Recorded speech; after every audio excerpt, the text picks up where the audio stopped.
Muji Padilah dari SMP Negeri 2 Cilamaya Kulon, calon guru penggerak Angkatan 3 Kabupaten Karawang. Video ini berisi tentang koneksi antar materi pemimpin dalam pengelolaan sumber daya. Selamat menyaksikan. Ini adalah profil dari fasilitator, calon guru penggerak, dan pengajar praktik. Fasilitator saya yaitu Bapak Dr. Andes Ahmad Sutardi, MMPD. Beliau dari instansi Dinas Pendidikan Kabupaten Cianjur. Calon guru penggeraknya yaitu saya sendiri, Pika Muji Padilah, MPD, dari SMP Negeri 2 Cilamaya Kulon. Dan pengajar praktik saya yaitu Bapak Irwan Kurniawan, MPD, dari SMP Negeri 1 Karawang Timur. Sekolah dikatakan sebagai suatu ekosistem, merupakan sebuah bentuk interaksi antara faktor biotik atau unsur yang hidup dan faktor abiotik atau unsur yang tidak hidup. Kedua unsur ini saling berinteraksi satu sama lain sehingga mampu menciptakan hubungan yang selaras dan harmonis.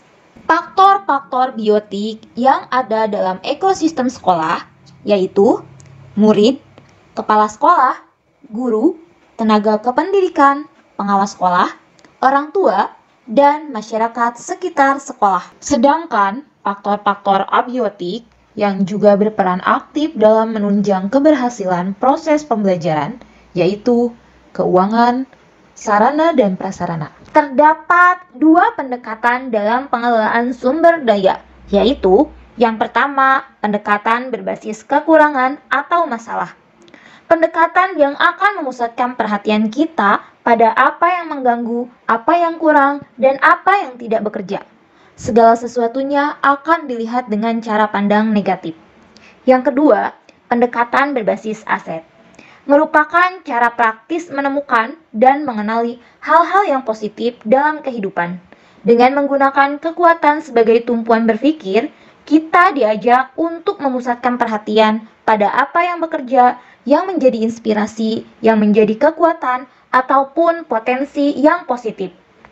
Ciri-ciri pendekatan berbasis kekurangan atau masalah yaitu yang pertama, fokus pada masalah dan isu. Yang kedua, berkutat pada masalah utama.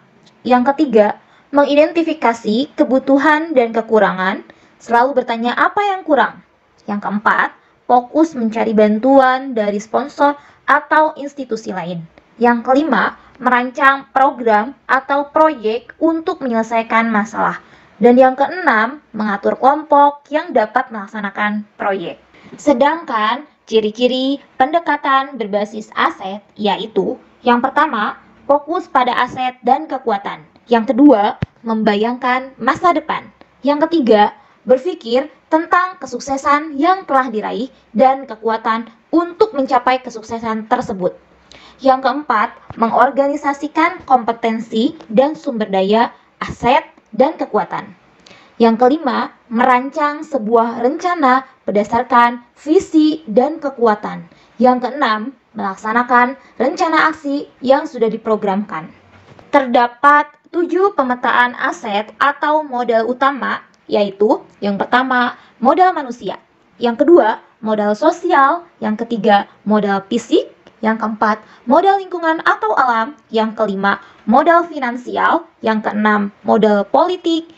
Yang ketujuh, modal agama dan budaya. Pemetaan 7 modal atau aset tersebut untuk mengetahui sumber daya yang dimiliki oleh sekolah. Hubungan materi pemimpin dalam pengelolaan sumber daya dengan materi pada modul lainnya di program guru penggerak. Hubungan materi pemimpin dalam pengelolaan sumber daya dengan filosofi Ki Hajar Dewantara, yaitu di dalam filosofi Ki Hajar Dewantara dikatakan bahwa proses menuntun bagi seluruh kekuatan kodrat yang ada pada anak-anak agar mereka sebagai manusia dan sebagai anggota masyarakat dapat mencapai keselamatan dan kebahagiaan yang setinggi-tingginya.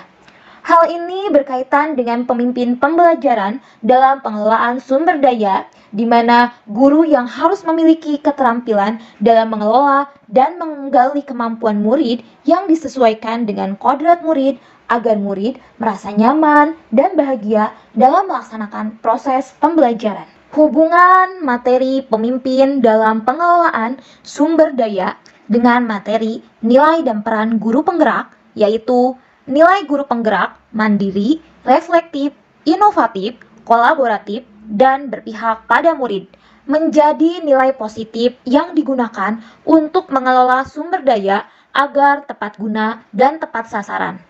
Pemetaan aset guru berdasarkan nilai dan peran guru penggerak merupakan aset untuk menuntun tumbuh kembang murid sesuai dengan potensi dan bakat yang dimiliki oleh murid. Hubungan materi pemimpin dalam pengelolaan sumber daya dengan materi inquiry apresiatif adalah untuk mencapai cita-cita bersama harus ditentukan tujuan yang jelas dan disepakati secara bersama.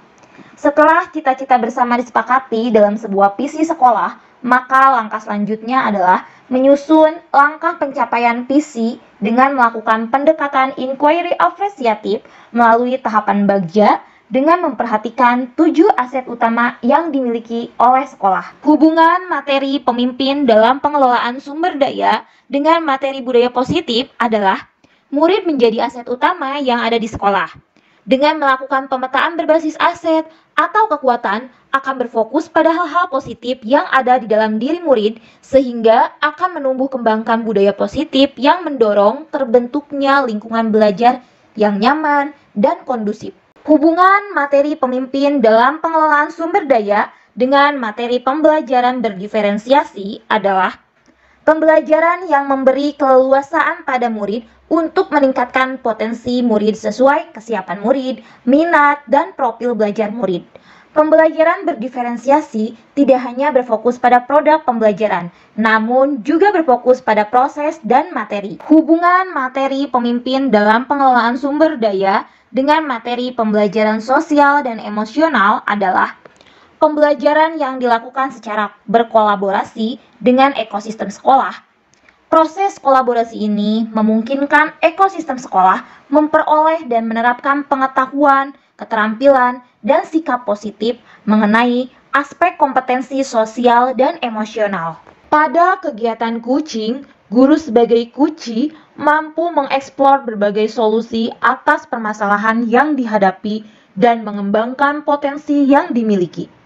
Hal ini akan berpengaruh terhadap pemimpin dalam pengelolaan sumber daya dengan tetap mengoptimalkan potensi dan bakat yang dimiliki oleh murid. Hubungan materi pemimpin dalam pengelolaan sumber daya dengan materi prinsip pengambilan keputusan atau dilema etika sangat berkaitan, yaitu pada prinsip paradigma pengambilan keputusan, 9 langkah pengambilan dan pengujian keputusan, bahwa pengambilan keputusan yang dilakukan harus tepat dan dapat dipertanggungjawabkan di dalam mengelola sumber daya. Hubungan antara sebelum dan sesudah saya mengikuti pelatihan modul 3.2 pada program pendidikan guru penggerak.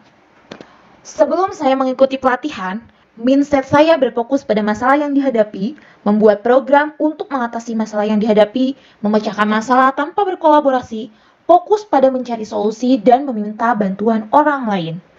Sesudah saya mengikuti program pelatihan modul 3.2, sekarang mindset saya berfokus pada mengoptimalkan kekuatan atau aset yang dimiliki dengan menggunakan pendekatan berbasis aset, membuat program berdasarkan visi misi sekolah yang berpihak pada murid, berkolaborasi dengan ekosistem sekolah, fokus pada kekuatan atau aset sebagai pengembangan sumber daya sekolah.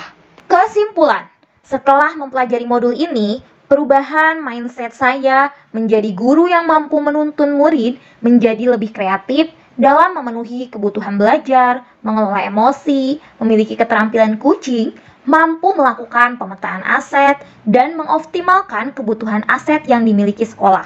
Sehingga tercipta pembelajaran yang berdampak pada murid, yaitu merdeka belajar dan profil pelajar Pancasila. Rencana aksi nyata Bagja. B. Buat pertanyaan.